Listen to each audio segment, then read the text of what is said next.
welcome to episode 8 of Big Happy Life. I'm Natalie, I'm your host, and we're sticking with the topic of beliefs for one more week to examine whether or not your beliefs and the emotions that are connected to them are what drives your behavior and your decisions, or whether you have quite a good balance of seeking extra information, looking at reality, and using any negative emotions you experience to understand triggers in your life, to understand how you react to certain things, what brings out the best in you, what brings out the worst, and what you can do about it. Of course, it's quite easy just listening to those two descriptions to get a sense of which one is probably going to lead you to a happier life. But when you're in the throes of a negative emotion, it's actually really difficult to decide to feel something else. It used to really wind me up in training courses when the trainer would say, no one can make you feel anything. You choose to feel what you feel. And you're thinking, no, hang on a minute. I'm not having a good time here. I would like to feel something else, and I really want to let this go. But at the moment, I'm not really feeling like that's possible. So this episode is about that. When you find yourself in the grip of negative emotions and they are running off with you, what's actually happening? What's driving that? And how do you get hold of it and make the best use of it? I got the idea for this week's podcast from a really brilliant audiobook called Change Your Beliefs, Change Your Life by Dr. Nick Hall. And in it, he talks about being image-driven or being reality-driven. So the two differences that I mentioned at the beginning of the podcast.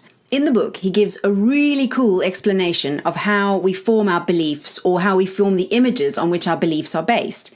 And he likens it to an artist drawing a landscape. And he says, imagine she's sitting there, she's looking out over this glorious landscape, and she suddenly thinks, hang on, we must be near a flight path or something because there are aeroplanes flying overhead. But she doesn't want the planes in her image because it kind of ruins what she's trying to create. So she leaves them out. But in the background, there's this beautiful tree that she decides would look wonderful in the painting, so she adds it. But it's not actually in the reality. And he says we do the same with the images that we create in our minds, the way we shape our memories. We know this from the remembering versus the experience self. Our reality isn't the same as our memories, and our memories shape our beliefs and what we think in future. If you'd like to hear more about the experiencing self versus the remembering self, or where beliefs come from, click on the show notes page and there are links to the relevant episodes. Now, those images aren't just our memories. They can also be images of perceived consequences. So something happens and you have a reaction, but what you're reacting to isn't necessarily what's actually happening, but an image of the perceived consequences. And these images are formed by your experiences and your memories of those experiences and how those have shaped your beliefs and how those beliefs shape your predictions. So let's say you're running late, you're in a traffic jam, and you're going to miss a meeting. It's not the actual traffic jam that you're reacting to, it's the way you imagine that meeting going, what your boss would say, all of the stuff that's going to play out in your mind. So the images are created by your memories and your experience, but then you create images that you react to because they help you work out what you think is going to happen. Simple, right? For this episode, the important thing to keep in mind is that our reactions to things, including our emotions, the decisions we make, the actions we take, the futures we imagine, are all based on our beliefs. And those beliefs are shaped by images we hold in our minds, and the images come from our experiences and how we remember them. So when we're reacting to things, what Dr. Nick Hall says is we're not actually reacting to the reality, we're reacting to the image in our minds. To give you an example of this, I used to have a massive bee phobia.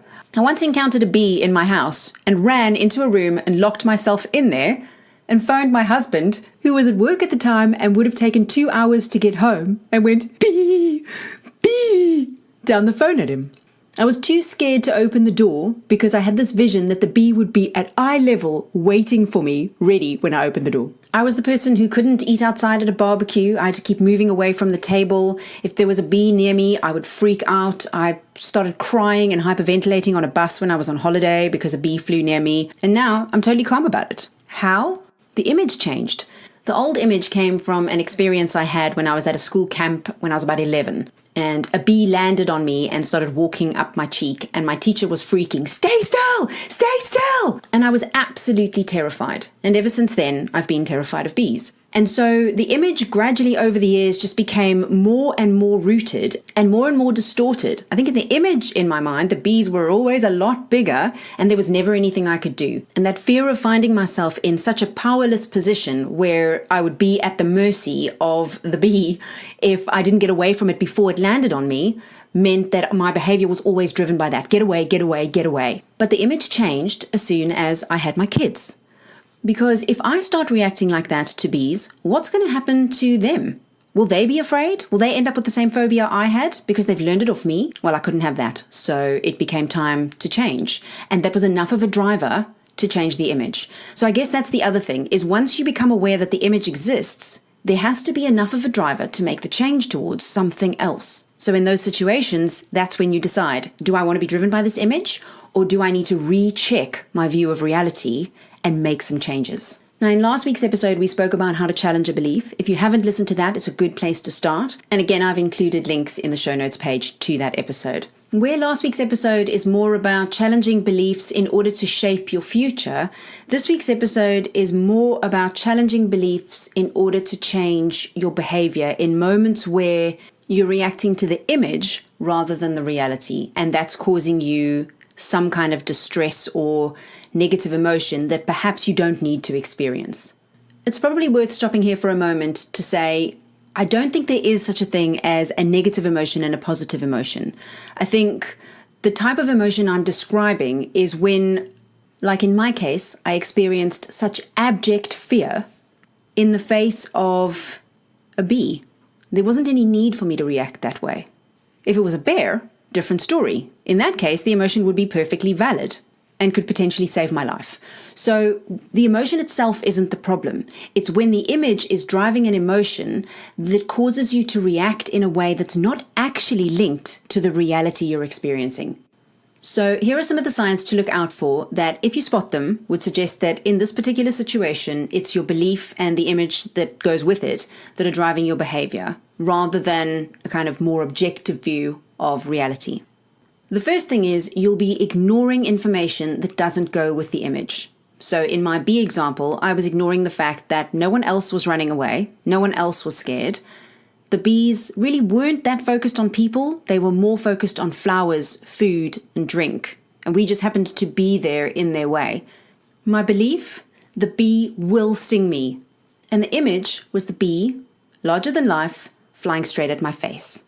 There was nobody else in my image. It didn't actually matter where I was or who I was with. It was just me and the bee.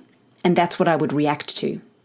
Now, this kind of thing doesn't have to be related to phobias. It could be things your children do that really trigger you and you end up responding by shouting or getting angry when you keep promising yourself that you're not going to. It could be stuff that happens at work, things your boss says. It could be things that happen at home with your spouse or your housemates or your parents, whoever. It doesn't matter. What matters is that you're focusing on a specific image that's allowing you to have the emotional reaction, and that emotional reaction is detrimental to you.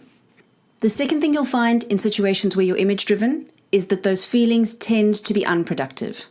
What I mean by that is they don't tend to lead to any kind of productive change, either because you've learned something about yourself or you've shared something with someone else that helps them treat you the way you want to be treated, or something that ends up leading to some kind of productive change in your life.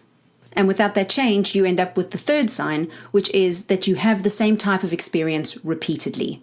So with me, the bee situation happened every single time there was a bee anywhere near me.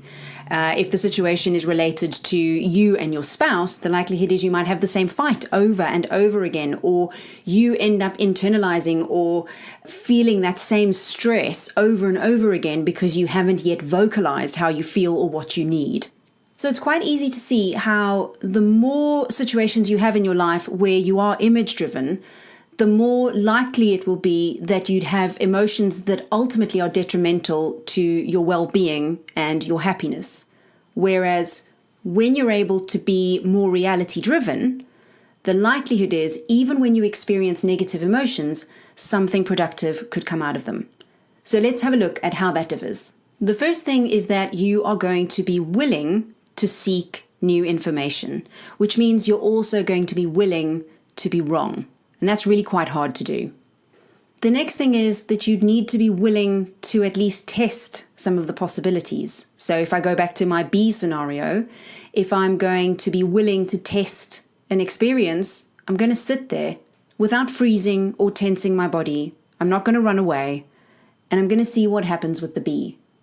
Gradually, over time, as anyone who doesn't have a bee phobia knows, I will get more and more evidence that there's really nothing to be afraid of. And so my image begins to reshape, and things that I've left out in the past are now included, and things I've included in the past that weren't actually there are removed.